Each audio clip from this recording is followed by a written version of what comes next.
देखिए green TV YouTube पर भी, बस सब्सक्राइब करें और बेल आइकन दबाएं। नमस्कार दोस्तों, स्वागत है आप सभी का किसान बुलेटिन में और मैं हूं आपके साथ पारुल यादव। चलिए नजर डालते हैं किसान बुलेटिन में आज की बड़ी हेडलाइंस पर। दोस्तों, ग्रीन टीवी अपने प्यारे दर्शकों के लिए मना रहा है ग्रीन परिवार महीना, जिसमें ग्रीन टीवी से जुड़े दर्शकों को हर हफ्ते मौका दिया जा रहा है एक शानदार एंड्रॉइड मोबाइल फोन जीतने का। इसके लिए ग्रीन टीवी के वीडियोस को ज्यादा से ज्यादा शेयर और लाइक करने वाले किसानों व दर्शकों को सिर्फ अपने द्वारा शेयर और लाइक किए गए वीडियोस का स्क्रीनशॉट लेकर हमारे व्हाट्सएप नंबर पर भेजना है। हमारा व्हाट्सएप नंबर है 9540300003। दोस्तों, हफ्ते भर में जिस भी दर्शक द्वारा ज्यादा से ज्यादा वीडियोस को लाइक और शेयर किया जाएगा, उन्हें ना सिर्फ एक एंड्रॉइड मोबाइल फोन जीतने का मौका मिलेगा, बल्कि उन्हें ग्रीन टीवी के प्लेटफॉर्म पर आने का मौका भी मिलेगा। नैनो यूरिया व नैनो डीएपी के लिए इफ्को ने हासिल किया 20 साल का पेटेंट। जल्द बाजार में आएगा नैनो डीएपी। राजस्थान के किसानों को मिलेगी सिंचाई सुविधा। सरकार ने मंजूर किए 2629 करोड़ रुपए। कृषि विभाग की सलाह न मानना किसानों को पड़ा भारी। दोबारा करनी पड़ेगी खरीफ फसलों की बुआई।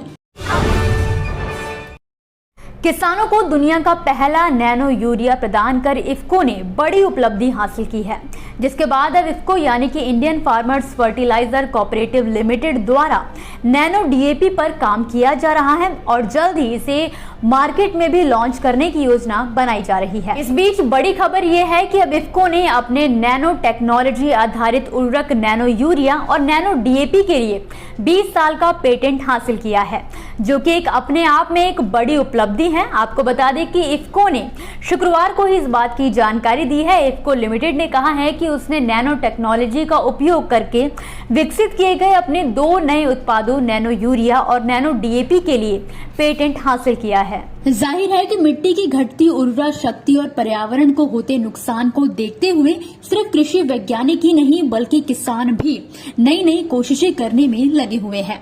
जैविक व प्राकृतिक खेती को भी सरकार द्वारा इसीलिए प्रोत्साहित किया जा रहा है और इफ्को के मुताबिक नैनो यूरिया और नैनो डीएपी न सिर्फ अगली पीढ़ी के उर्वरक किसानों के लिए फायदेमंद साबित होंगे, बल्कि पर्यावरण को भी नुकसान पहुंचने से छुटकारा मिल सकेगा। इफ्को के बयान के अनुसार ये उत्पाद मिट्टी, वायु और जल प्रदूषण को कम करने में सहायक होंगे।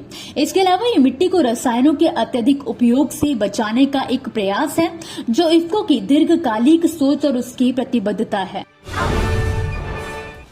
तेजी से गिरता जलस्तर आने वाले समय में किसानों के लिए एक बड़ी समस्या लेकर आने वाला है, जिसे देखते हुए ही सरकार लगातार किसानों से ज्यादा पानी वाली फसलों के विकल्प तलाशने का आग्रह कर रही है। साथ ही ऐसे इलाकों में सिंचाई सुविधा प्रदान करने की कोशिश की जा रही है, जहां पर किसान जल संकट की समस्या से जूझ रहे हैं। इसी कड़ी में राजस्थान के बांसवाड़ा जिले के किसानों के लिए एक राहत भरी खबर सामने आई है। दरअसल हाल ही में सरकार द्वारा जिले के 338 गांवों में 41,903 हेक्टेयर क्षेत्र में सिंचाई सुविधा उपलब्ध कराने के लिए 2629 करोड़ रुपए मंजूर किए गए हैं।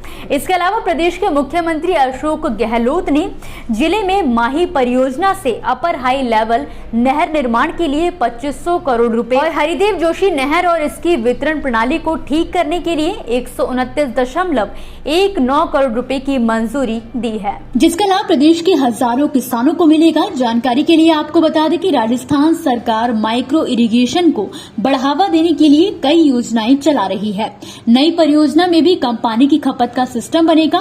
खास बात यह है कि सरकार ने आदिवासी क्षेत्र के विकास से संबंधित इस परियोजना में 121 अतिरिक्त गांवों को भी कमांड क्षेत्र में शामिल किया है। आपको बता दें कि सरकार की इस परियोजना में अब बांसवाड़ा जिले के बागीदोरा, आनंदपुरी, सज्जनगढ़, कुशलगढ़ व गांगड़ तलाई तहसील के कुल 338 गांवों के किसानों को फायदा मिलेगा और वो आसानी से सिंचाई कर सकेंगे। इससे किसानों को खेती में भी कम खर्च करना पड़ेगा। महाराष्ट्र के किसानों के लिए इस समय खेती करना जी का जंजाल बन चुका है। कहीं ज्यादा बारिश के चलते किसानों को परेशानी उठानी पड़ रही है, तो वहीं कहीं पर बारिश किसानों के लिए समस्या खड़ी कर रही है। ऐसे में मराठवाड़ा के किसानों को काफी नुकसान उठाना पड़ा है। दरअसल यहाँ के किसानों को कृषि विभाग की सलाह ना मानना भारी पड़ गया है।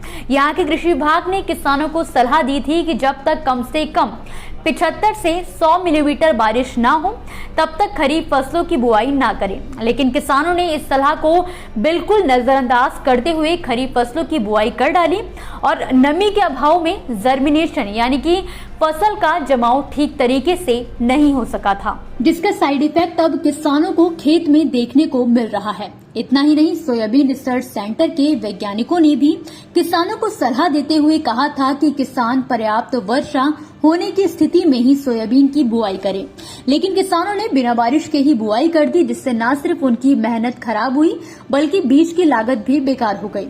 जरूरी बात यह है कि अब किसानों को दोबारा बुआई करके डबल मेहनत करनी होगी, जिसकी वजह से उन्हें लागत और मेहनत दोनों दोबारा लगानी पड़ेगी।